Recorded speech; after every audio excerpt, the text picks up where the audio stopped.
Chapter 11. My revenge tactic has mostly been not talking to Levi for the last 45 hours, but I'm not sure he has noticed, so I'm extending it to at least a week. He sits to my left during lunch, keeping his head down like his cheese sandwich is the most interesting thing in the room. Maybe the silent treatment isn't the right way to get back at Levi. I twisted my seat to face Wendy and put my back toward Levi. I wonder if he notices my rudeness. Wendy does most of the talking here at lunch and on the bus. I'm learning a lot about the similarities between the musicals Les Miserables and Hamilton. Fun fact before I continue reading, I looked on Google how to pronounce LesMiserAbles, and for all of my campers out there, you're probably laughing at me because I do not know how to pronounce that. I had to go on YouTube. Anyways, continuing, you can listen to them online. I know you'll love them, she says between spoonfuls of yogurt. So will you listen to them? She asks. Sure. Awesome. I'll listen with you. Can I come over to your house today? Wendy asks. I'll text my mom later, but I'm sure it's okay. I close my eyes and picture our apartment and my room. Is there anything that might give away my secret? My walls are decorated with images of the Fibonacci spiral in nature. Flower petals, pine cones, far-off galaxies. But Wendy would probably assume I love nature, not numbers. I have a collection of math and engineering textbooks on the top shelf of my desk. Nana buys them at garage sales, and most were printed in the 1950s and 60s. They'd be harder to explain. I guess, but I don't have a house. We live in an apartment. I tug on my lightning bolt necklace. Part of me is hoping that this is not okay and she won't be able to come over. Cool. She puts her arm out like she's going to hug me or high-five me, and I jump back in my seat. My elbow knocks into something. I turn to see Levi's chocolate milk puddling across the table. He groans. I'm sorry, I mumble. His sandwich and chips are already soggy. I drop 4 Clorox wipes onto the table and struggle to open a 5th individual packet. This cuts into my daily supply, but I still have enough for the rest of my classes. Other kids, including Maddie and Jennifer, hand Levi their napkins. I do the same. Levi picks up his ruined lunch and carries it to the garbage can. Other kids move their trays away from the puddle. Levi comes back with a roll of paper towels to mop up the mess. My mess. Serves you right for cheating. I only say this in my head, and it doesn't make me feel any better. Sorry, I whisper again. It was an accident, Levi replies. The brown paper towels aren't exactly super absorbent. He needs half a roll to soak up the milk. When the table is finally clean, Levi sits down. Then he pretends to bite into an invisible sandwich. The kid across from him laughs. Then Levi peels an invisible banana and pretends to eat it. More kids are laughing. Enough of the mime act, Maddie says, but not in a mean way. She's laughing too. Then she reaches into the small handbag that she carries cross-body. Here, she holds out a couple of dollar bills to Levi. Go buy some more chips or an ice cream. Levi looks at the money. No thanks. I'll take it, another kid says. No, Maddie says. She shoves the bills into Levi's hands. Just take it. Then she turns to Jasmine, who is on the other side of her. Levi stares at the money for a second, then shrugs and walks to the food line. A minute later, he's back with Doritos and more chocolate milk. When he walks past Maddie, he says a quiet thank you. He doesn't even look my direction. Wendy follows me off the bus and to my apartment. As she's predicted, her mom agreed to the visit. I offer Wendy a squirt of hand sanitizer when we get inside. Nana isn't home. She's working the day shift at Cracker Barrel. Do you want a snack? I ask as I clean the kitchen table with the Clorox wipe. Yes, please.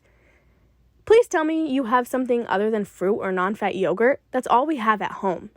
We've got Twizzlers. Yes, she exclaims. I move a box of oatmeal and a carton of breadcrumbs to get to the candy stash. Nana and I both know where the candy is hidden. I'm not sure who we are hiding it from. Robbers, or the landlord, I guess. I offer Wendy the open bag. She takes 3. I bite off the end of a Twizzler, and then I sit, stand, and then sit at the kitchen table. It's easier to keep secrets if we stay out of my room. I don't get why you do that, Wendy says through a mouthful. She takes a seat next to me. I shrug. I don't really know either. Then just stop, girl. I can't, I respond. It's an OCD thing, right? Obsessive compulsive disorder? Yeah, I guess. Nana took me to a psychologist 3 years ago. Dr. Walsh set up a treatment plan and said that with some mild medication and gradual exposure to your triggers, we could control my OCD. I asked her if that meant the digits of pi would go away. She answered, yes, with some work. And with that, I refused to go back. I wouldn't mind losing my sit-stand routine or not worrying about germs, but no one was taking away my pi. I have an aunt with OCD, Wendy says. She has to touch both sides of the door frame like 10 times before she can walk through the door. She says if she doesn't touch it, something horrible will happen to her kids. She explains her aunt like she's giving me the instructions for a board game. It's not exactly like that for me. I bite off another piece of candy. Then what is it like? Wendy asks. If I don't do my routine, if I don't sit-stand 3 times, or I don't tap my toe 3 times when I stop walking, stuff messes with my head. Well, what kind of stuff? Demons? She opens her eyes wide. No, just numbers. I hold open the bag of Twizzlers. She takes another 3. I wonder if she's taking 3 at a time on purpose. Thanks. This string of numbers takes over my brain if I don't follow my pattern. It's like an alien invasion in my head. The digits are loud and bright, and I can't do anything else. I can't even think about anything else, because they block everything. I don't tell her the numbers are digits of pi. That's an unnecessary detail. That's weird, but at least you have a way to stop it. You have the secret antidote or the weapon that stops the aliens. Sit 3 times or tap your foot 3 times, and you're fine. Yep, my magic formula that freaks people out. Imagine if you couldn't stop the number invasion. That would be worse, Wendy adds. I guess that's true, I respond. We finish the 1 pound of bag of Twizzlers. I grab 2 Sprites and a sleeve of Chips Ahoy cookies, and we go into the living room to watch TV. Wendy seems to have forgotten she wanted me to listen to Broadway musicals this afternoon, and I'm not going to remind her. You have endless supplies of sugar here. I may never leave, Wendy says. I let Wendy have the remote. She flips channels until she comes to a commercial. Ooh, she grunts at the TV. Cookie crumbs fly from her mouth. What's wrong? I know she's not choking because she's making too much noise. She points at the screen. It's a commercial for Rocky Mountain Lodge. I've seen it before, and it's not that exciting. A family enjoys a day of water rides followed by a meal and a hug from a raccoon mascot, and then the kids are tucked into bed by very happy parents. My mom says I can have my birthday party there, Wendy says when the commercial is over. Cool, I respond. She doesn't seem impressed by my reaction. Have you ever been? Nope. It's going to be awesome. She holds out her hands like awesome can be measured as a distance. We're going to stay overnight in a suite, and we're going to go on every ride. That's assuming I get all A's first quarter, but that shouldn't be a problem. When's your birthday? I ask. November 10th. That's not for 71 days, I add. Wendy opens her mouth dramatically like a cartoon character. What the what? I think it's 71 days. I laugh and rub my palms on my khaki shorts. Wendy pulls out her cell phone. She taps the screen, then she shrugs. Well, you're right. I'm good with dates. It's a game I play with my grandmother. We call it Countdown. It's really not hard. We know how many days are in each month. Right? I guess. We watch TV and finish our snack. I actually like having Wendy over, but I'm dying to know if anyone solved my epic problem in the math forum. I wrote it so that it seemed super simple, but there was a twist. I bet 90% of people missed it. I'll be right back. I get up. Wendy doesn't ask me where I'm going. She's focused on a show about children's working conditions in Bangladesh. I boot up the computer and log on to MathWiz. 41 people have tried to solve my problem. I scroll through the solutions. Wrong, wrong, wrong. But then I see it. The right answer. It was posted by Math Master. I write in the comments, awesome, you got it. I don't admit that part of me is disappointed that the 4th person figured it out. The next 37 posts are all arguments about whether Math Master was right. Lucy, Wendy calls from the living room. My sister is here. Coming. I turn off the computer, saying goodbye to my e-friends, and go back to the actual human in my living room. Not that my online buddies aren't actually humans. I gotta go. She walks over and gives me a one-armed hug around the shoulders. I don't move. I don't breathe. I don't approve. Next time you can come to my house, but you'll have to smuggle in the good food. Nana told me to make one friend, and I guess I have. She may be using me for a sugar rush, but that's okay with me. Chapter 12. On Tuesday, all 7th graders have to miss part of first period for an assembly. My first period class is math, the only part of my day that I actually like. I would rather have the assembly during language arts or gym or lunch, but no one asked me. Mr. Stoker hands back our homework. I got a 92 on purpose and says to the class, "Let's go, ladies and gentlemen. Dr. Cobb doesn't like to wait." Levi and I stand up at the same time. I want to say, "Done any cheating lately?" But then I see his homework grade. He got a 45. I decide to continue giving him the silent treatment. Our class sits in the 4th and 5th rows of the auditorium. I'm able to sit, doing my usual 3rd times a charm routine without touching the armrest, so I don't need my Clorox wipes. Wendy is on my left. Maddie is supposed to take the seat to my right, but she leaves it empty and takes the chair next over. This makes Mr. Stoker upset. "Move all the way over, Maddie," he points to the empty seat next to me. She does what he says, and then the 11 kids to her right have to slide over so that not one seat is left empty. Mr. Stoker smiles at me like he's done me a favor, but really he hasn't. "Don't look at me. Don't breathe on me," Maddie whispers. We both lean in opposite directions. After all the classes arrive, the principal gets on the stage. "Good morning, East Hamlin Cougars," Dr. Cobb begins. Some people mumble a reply of, "Good morning," mostly the teachers. By all accounts, we seem to be off to a great school year. Teachers are already handing out piles of homework, and the cafeteria is serving veggie sloppy joes. It makes the principal proud. He pauses, maybe waiting for a laugh. But let's be serious. It's now time to lay a strong foundation for your education and your future at East Hamlin Middle. We expect our students to flourish, not only in the classroom, but also in the community. This year, like every year, you will be required to complete a service project. Last year, your projects were class-wide. As 7th graders, you will work in teams of 3 or 4 students to identify a need in your community and a solution. This is your chance to make a difference. You can change the world for the better. Dr. Cobb uses his hands a lot when he talks. He seems to be counting off items on his fingers, but I can't imagine what. Mrs. Jensen runs the program and will give you more information. Dr. Cobb claps as Mrs. Jensen steps forward. The students clap, too. Well, sort of.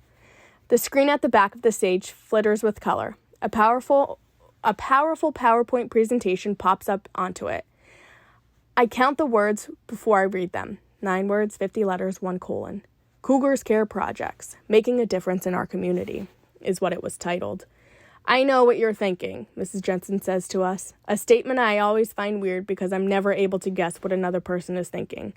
And she claims to know what an entire 7th grade class is thinking. You're asking yourself, how can I make a difference? I'm only 12 or 13 years old. I can't drive. I don't have any money. I have homework and soccer and dance. How can I help my community?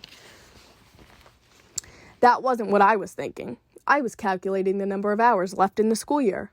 1,160. Here are some of the projects that 7th graders, students the same as you, have tackled over the past few years. She waves at the screen with one hand and uses her other hand to press a button on a laptop that sits on the podium. We watch a video that profiles different projects. The first shows 3 girls in matching shirts bringing Legos to a local children's hospital. The next features 4 boys who collect old sports equipment to send to Kenya. I never really thought of Kenya as part of my community, but one of the boys says because of technology, we have to think of our community on a global scale. The last group is 2 girls and a boy. They organize a day where people help clean Liberty Park. It actually seems like the most work out of all the 3 projects. They get sweaty and dirty, and it doesn't look like that much fun. When the video finishes, Mrs. Jensen claps. And that is only a sample of the great accomplishments by our students in the past few years. And now it's your turn. When you return to first period, you will receive a packet with all the details. There are several deadlines along the way. This first is next Friday. By then, you'll need to have formed a team of 3 or 4 students and selected a teacher or mentor to help you through the project. And by the end of the month, your group will identify a situation in our community that can use your help. Mrs. Jensen goes on about some of the other rules. The projects can't be political, like no handing out flyers for people running for president. We also aren't allowed to raise money for a cause. We can collect stuff, but not cash. And there are rules about religion, too, but they are even more unclear. Wendy grabs my arm when Mrs. Jensen finishes. We'll be a team, right? Sure, I say, but we need another person. I'll find someone, no problem. Then we're going to change the world. She says it like she believes it. Great. I want to be excited with her, but I don't think we'll even be able to find someone willing to work with us. Willing to work with me. And changing the world is a tall order for someone who is just trying to survive each day, one day at a time. All right, so the last chapter for this week is chapter 13. There's no need to hide my genius in language arts class because I'm not a genius in language arts class. I'm a decent reader and an okay writer, but when a teacher puts words in front of me, I have to count them before I can read them. I like counting, and I'm a fast counter, but I don't have superhero abilities. I saw a scene in this old movie where a waitress drops a box of toothpicks, and the savant guy looks at the pile and tells her how many toothpicks are on the floor in a split second. I can't do that. It takes me time to total the number of words on the page and the number of letters in the words. I'm sure I'm faster than anyone else in third period language arts, but my counting is extra work that doesn't get me any extra credit, sadly. So when Mrs. Flemings hands out a short story, I try to count the words quickly. Unfortunately, she calls on me to read first. Lucy, please begin for us. I pass. Excuse me? What exactly are you passing on? She asks, and the rest of the class laughs. Can't someone else read it? I've only counted the words in the first paragraph 192. I'm sure someone else could read it, but I asked you, Miss Fleming added. She takes off her glasses. I'm not sure why, maybe so I can see her evil stare more clearly. I look down at the story. I count the words in the second paragraph, only 27, for a total of 219. You may begin, Lucy, Miss Fleming interrupts my counting of the third paragraph. More of the class laughs. I blink a lot to keep my eyes from getting too wet. I read the first paragraph slowly. I pause after each sentence and try to count more words. I can't. I reach the bottom of the paragraph, too, and stop. Very nice, Miss Fleming says. Continue, please. The next paragraph is long. I push myself hard to count all the words so I can read. Kids around me murmur. Miss Fleming sighs heavily. My head feels light, and my chest is hot. My cheeks are hot, too. I lose my spot in the jumble of words. I have to start over. I lost my place, I say. I'm not talking about the words, but the count. I need the count. My eyes move quickly over the first few lines, reconfirming their totals. First line, 17. Second line, 22. Third line, also 22. Fourth, I'll read, someone calls out. Fine, Miss Fleming says. Take over, Wendy. And Lucy, I'd like to speak to you after class. I let out a breath and sink into my seat. I don't worry about what excuse I'll give Miss Flemings at the end of class. I just count. We finish reading the story as a class. Then we form groups to discuss the theme. I'm grouped with 3 girls I haven't met yet. They make me the secretary, which means I have to write everything down and do all the actual work, while they talk about some boys I don't know. I try my best to answer the questions written on the smartboard. After class, I stick around as Miss Fleming ordered. She seems to forget about me until I started walking toward the door. Lucy, she calls out, do you want to explain your reluctance to participate in class today? I shrug. You're a very smart girl, you know. What do you mean? I shouldn't respond. I should be quiet and just nod.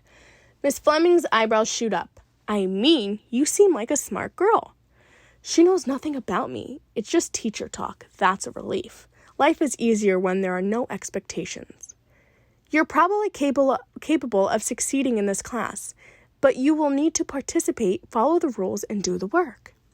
I was the only one in my discussion group who did any work. Miss Fleming doesn't seem to know this, or she doesn't care. Do you understand what's expected of you? She asks.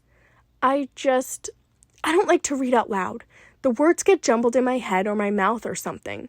I try to explain my problem without really explaining my problem, hoping she'll understand and maybe show some sympathy. Okay, this is something we can work on. A goal. She pulls off her glasses and puts them to her lips. Wait 1 second. She walks over to her desk and opens a blue folder. I'm already late for science. Everyone will watch me walk in and watch me sit 3 times. Here. She hands me 4 sheets that are stapled together. We'll be reading this story next week. You can practice reading it aloud so you're more comfortable. Thanks. I can count the words ahead of time, too. For a split second, I think about telling her the whole truth, but then I decided against it. And our first class novel will be The Call of the Wild, if you want to read that, too. She points to the piles of books on the back shelf. Thanks, I say again. You'll see, Lucy. By the end of the year, we will have you comfortable reading out loud. She gives me an encouraging smile. I wish I could believe her, but I know I'll never be comfortable in this school.